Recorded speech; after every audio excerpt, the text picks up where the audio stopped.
पानी कई दिन से एक ही जगह रुका हुआ है। इसमें लोग कूड़ा करकट कुछ कुछ डालते जा रहे हैं। डेंगू का यहाँ पर खतरा बढ़ चुका है। ये बीचों बीच जाती है, लोग यहाँ पर आते हैं, अच्छा भी नहीं लग रहा। आप देखिए, सारा दिखाइए आप कि कैसा यहाँ लग रहा है और कई दिन तक ये रहने वाला है। तो इसलिए मैं सरकार से अपील करूंगा, जब भी ये करना, ये तो हमारी आध्यात्मिक राजधानी है हरिद्वार और रुड़की द्वार है, यहाँ शिक्षित नगरी है, यहाँ के लोग अच्छे हैं, लेकिन सरकार की ढिलाई है, ये प्रशासन की ढिलाई है। जनप्रतिनिधियों को इस ओर ध्यान देना चाहिए। ये सरकार की इच्छा शक्ति की कमी है। इतने प्रतिनिधि होते हुए भी गंग नहर के लिए क्या कर रहे हैं, कुछ सोचा नहीं जाता, एकदम बंद कर दी जाती है। प्रशासन की ढिलाई है।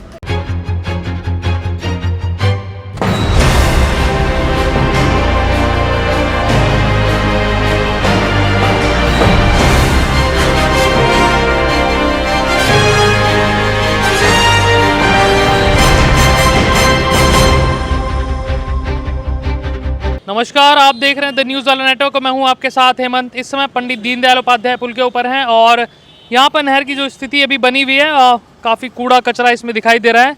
रुड़की का दिल कहे जाने वाली ये नहर दिवाली के समय तक बंद कर दी जाती है और इस समय खतरा यहाँ पर बढ़ जाता है।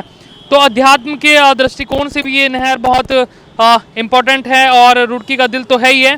तो अध्यात्म को लेकर जितने भी लोग इसमें विसर्जित करते हैं चीज़ें और नहर में डालने के लिए आते हैं, उस पर हम लोग बातचीत करेंगे कि भाई इसका क्या सॉल्यूशन हो सकता है। हमारे साथ मौजूद है धर्मगुरु हैं आचार्य रमेश सेमवाल जी।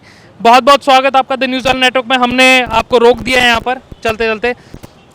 ये इसका सॉल्यूशन क्या हो सकता है? फूल पत्तियाँ सब इसी में पड़ा हुआ है, क्या कहेंगे?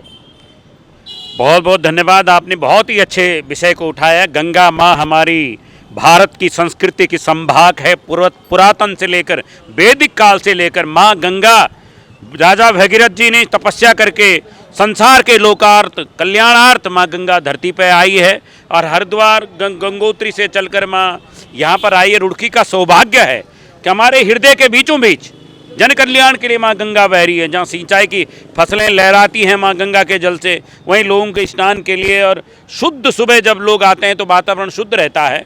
ये सरकार की इच्छा शक्ति की कमी है। इतने प्रतिनिधि होते हुए भी गंग नहर के लिए क्या कर रहे हैं, कुछ सोचा नहीं जाता, एकदम बंद कर दी जाती है। प्रशासन की ढिलाई है। जब आपको हर दिवाली को या उस महीने में बंद करना होता है तो उसकी एक कार्य योजना बननी चाहिए। कार्य योजना बन करके जन सहयोग को लेकर के उस पर कार्य होना चाहिए। अब ये पानी कई दिन से एक ही जगह रुका हुआ है।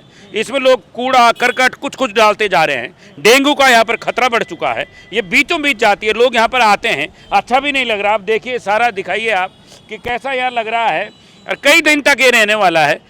तो इसलिए मैं सरकार से अपील करूंगा, जब भी ये करना, ये तो हमारी आध्यात्मिक राजधानी है हरिद्वार और रुड़की द्वार है, यहाँ शिक्षित नगरी है, यहाँ के लोग अच्छे हैं, लेकिन सरकार की ढिलाई है, ये प्रशासन की ढिलाई है। जनप्रतिनिधियों को इस ओर ध्यान देना चाहिए। आपने एक बहुत अच्छे मुद्दे को उठाया है और ये तो पातित पावनी गंगा है, ये तो हमें निर्मल करती है। हम इसको निर्मल कर ही नहीं रहे हैं, हम इसको कूड़ा करकट और कई दिन से पानी जमा हो गया है। तो ये कार्य योजना बननी चाहिए। जब हर साल आप ऐसा करते हैं तो प्रशासन, इतने कर्मचारी हैं, इतने अधिकारी हैं, वो क्या कर रहे हैं? उनके पास कोई कार्य योजना, सिर्फ बंद कर दो और छोड़ दो उस पानी को, और वो कई दिन तक मच्छर कीड़े मकोड़े यहाँ पैदा हो रहे हैं। तो इसके लिए प्रशासन को, क्योंकि ये तो हमारी आध्यात्मिक क्रांति का सूत्रपात माँ गंगा करती है, तो माँ गंगा के साथ ऐसा आप कर रहे हैं जिसमें हजारों लोग आते हैं जाते हैं, तो माँ गंगा हजारों लोगों की रोजी रोटी देती है। तो इसका ध्यान देना ही चाहिए। आध्यात्मिक दृष्टिकोण से बहुत इम्पोर्टेंट है। और जब रुक गई, अभी रोक दिया गया है पानी साफ करने के लिए, इसका सॉल्यूशन क्या हो सकता है? जो लोगों ने फूल इसमें विस्तृत किए हुए हैं, यहाँ पर फूल देख रहे हैं हम लोग, और भी अन्य सामग्री इसमें डाली हुई है, तो इसका सॉल्यूशन क्या हो सकता है इस समय पे जब नहर बंद है? मैं जनता से भी कहना चाहता हूँ कि आप गंगा माँ को प्रणाम करते हैं। गंगा हमारी जीवन की प्राणदायिनी, ऊर्जादायिनी, भक्तिदायिनी गंगा है। माँ गंगा को जब माँ कहते हैं तो माँ का आप कैसे स्वरूप आपने बिगाड़ दिया है। जब आप सबको पता है कि प्रशासन ने रोक दिया, प्रशासन की तो गलती है ही, उसकी कोई कार्य योजना नहीं है, जनता की भी गलती है। जनता को सोचना चाहिए, जब पानी रुक गया है और यहाँ इतने दिन तक रहने वाला है तो कूड़ा करकट, घर का सारा फूल फाल यहाँ सब डाल देते हैं। ये बिल्कुल बंद करें। इसके साथ आपके लिए और हमारे लिए खराब होता है। अगर नहर में गंदगी होगी, गंगा के जल अशुद्ध होगा तो हमारे शहर के लिए खतरा होगा, हमारी जनता के लिए खतरा होगा, आप लोगों के लिए खतरा होगा, डेंगू के मच्छर पैदा होंगे, कीड़े मकोड़े पैदा होंगे, तो आम जनता के लिए खराब होने वाला है। इसलिए जनता को इसमें जागरूक होना चाहिए कि जब हम अपने रुड़की शहर को स्वच्छ रखेंगे तो हमारा घर भी स्वच्छ होगा, मोहल्ला स्वच्छ होगा, समाज स्वच्छ होगा, नगर स्वच्छ होगा।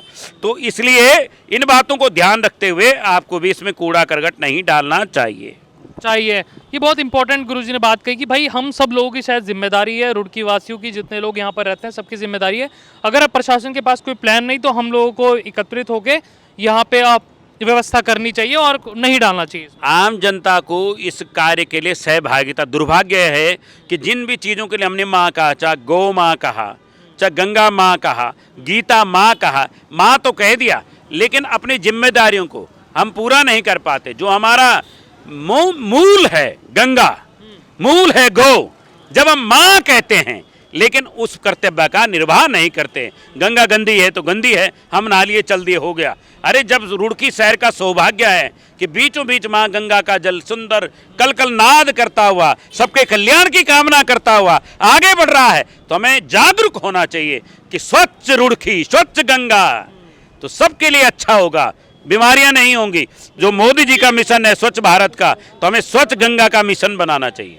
अच्छा, लोग पूजा का कूड़ा भी इसमें डालते हैं, पूजा का मैं कह रहा हूँ जो सामग्री होती है इसमें, माफ़ कीजिएगा, पूजा की जो सामग्री होती है वो इसमें डालते हो, तो उसका अभी क्या सॉल्यूशन हो सकता है? उसको आप कहीं गड्ढा खोद के दबा सकते हैं, उसको इकट्ठा करके कहीं कुछ अच्छा आप कर सकते हैं। तो आप सब चीज़ों को, धूप बत्ती, कूड़ा करकट सब इकट्ठा कर लेते हैं। पूजा का सामग्री अलग चीज़ होता है, लेकिन और चीज़ें जो धूप बत्ती के पैकेट हैं, घी का पैकेट है, और चीज़ें हैं, आप सभी एक जगह इकट्ठा कर लेते हैं और उसको गंगा जी में डाल देते हैं। बोलो हींग लगे ना फटकरी, रंग भी चोखा है, इसी में डाल दो।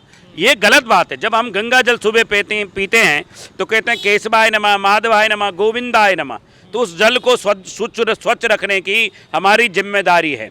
गंगा जल में शुद्धता और पवित्रता से ही राष्ट्र का कल्याण होने वाला है। और हमारी ये गौरवशाली परंपरा रुड़की वासियों का सौभाग्य है, हमारा महान सौभाग्य है कि बीच शहर में माँ गंगा कल कल नाद करती हुई निकल रही है। तो पूजा सामग्री को कृपया गंगा नहर में न डालें, उसके लिए बहुत सारी व्यवस्थाएं हैं, अलग उसको रखें। पूजा सामग्री अलग होती है और कूड़ा करकट अलग होता है। ये समझ लेने का बात है कि पूजा सामग्री बिल्कुल अलग चीज़ है और कूड़ा करकट बिल्कुल अलग चीज़ है। तो उसको अलग अलग करते हुए अलग करें, तब व्यवस्था बननी। और हम सबका एक संकल्प होना चाहिए, संकल्प ये होना चाहिए कि स्वच्छ गंगा, निर्मल गंगा, निर्मल गंगा। बहुत बहुत धन्यवाद आपका हमें समय देने के लिए। हमारे निवेदन पर रुक गए, अभी जा रहे थे तो हमने रोक लिया। और जो पूजा की जो सामग्री है वो एक अलग चीज़ है, उसको आप एक मिट्टी में जाकर दबा भी सकते हैं। और जो कूड़ा कचरा है वो नहर में डालने से बचे। अगर आपने माँ कहा है तो प्लीज़ इसका ख्याल रखिए, और ख्याल रखना शायद सब लोगों की जिम्मेदारी है, जितने भी रुड़की के लोग हैं। और जितना भी कूड़ा कचरा है उसको प्लीज़ इसमें ना डालें, आपसे निवेदन है। जितने लोग इस वीडियो को देख रहे हैं प्लीज़ शेयर कर लीजिए और फॉलो करिए ये इंस्ट्रक्शन। पेज भले ही ना फॉलो करें लेकिन ये इंस्ट्रक्शन जरूर फॉलो करें। गुरुजी ने कहा अगर माँ कहा है तो ख्याल भी जरूर रखिए।